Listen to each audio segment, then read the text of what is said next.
সবাইকে জানাই মকর সংক্রান্তির অনেক শুভেচ্ছা। আজ বানাচ্ছি সরা পিঠে।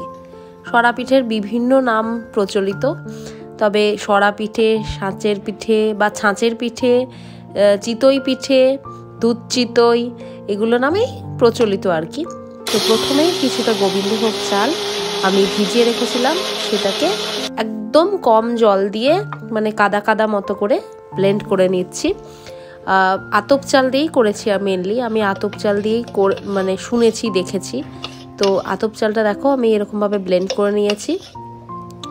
তারপরে ঢেলে নিয়েছি একটা পাত্রে।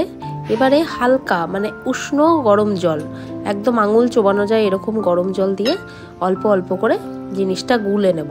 আর আমি যখন চালটা ভিজিয়েছিলাম সেখানে নুন দিয়েছিলাম, আর ব্লেন্ড করার সময় সামান্য মানে 1 চিমটি নুন দিয়ে কিন্তু ব্লেন্ড করেছি। এরপরে আমি কিন্তু কোনো নুন ব্যবহার করিনি। এবারে দেখো জল দিয়ে গুলাতে গোলাতে এরকম একটা মানে কনসিস্টেন্সিতে এলে আস্তে আস্তে জিনিসটা একটু গাঢ় হবে। আর 1 ঘন্টার মতো আমি ঢাকনা দিয়ে রেখে দেবো।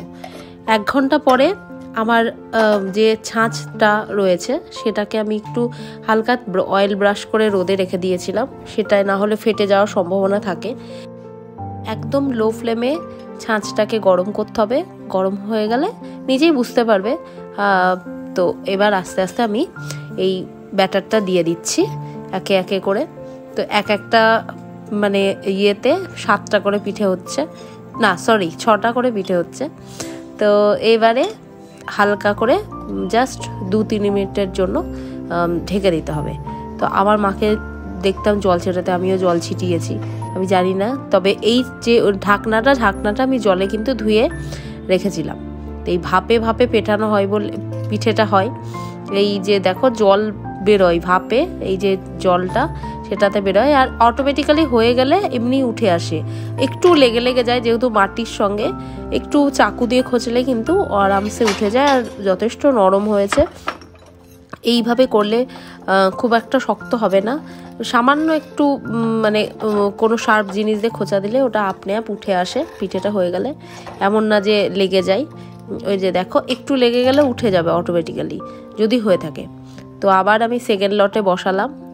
তো যেটুকু ব্যাটার ছিল, আর আমরা আমাদের মতোই বানিয়েছি, আমার আর অনির্বাণের অনেক বানিয়ে নষ্ট হয়। তো আমার এটা খুব খুব ফেভারিট একটা পিঠে, আর আমরা সবটাই দুধে দিয়ে খাই, মানে শুকনো দিয়ে খেতে ভালোবাসি না। তো এবারে দেখো পিঠে এই কটাই হয়েছে, ওই 10-12টা মতো। এই যে পিঠে রেডি। আর এটা আমরা অনেকে গুড় দিয়ে এমনি খাই, নুনটা ওরা বেশি দেয়, আমি একদম কম নুন দিই। তো আমার গুড় দিয়ে খেতে ভালো লাগে না, আমরা এরকম দুধের আর গুড়ের একটা জাল করি, মানে দুধ চিতই যেটাকে বলে, গুড় দিয়ে জাল করি। সেটার মধ্যে এবার পিঠেগুলো এক এক করে দিয়ে দেবো। মোটামুটি দুধটা একটু ফোটাতে একটু গাঢ় করতে হয়। তারপর ওই পিঠেগুলো এক এক করে দিয়ে দিচ্ছি। পিঠেগুলো সমস্ত দেওয়ার পর মোটামুটি বলক এলে মানে দুবার মতো ফুটলে আস্তে আস্তে বন্ধ করে দেবো। আর উপর থেকে দিয়ে দিচ্ছি নারকেল কোড়া, তাতে একটু টেস্টটা ভালো লাগে। নারকেল কোড়া না হলে অনেকে আবার চালের গুঁড়োও দেয় একটু গাঢ় করার জন্য। তো আমি এই যে নারকেল কোড়া দিয়ে দিলাম। এবার মোটামুটি একবার ফুটলে রেডি আমার দুধ চিতই বা সরা পিঠে। ও আর একটা তো বলিনি, এটা চায়ের রং বলে আমি ছোটবেলা থেকে এটাকে চা পিঠে বলি।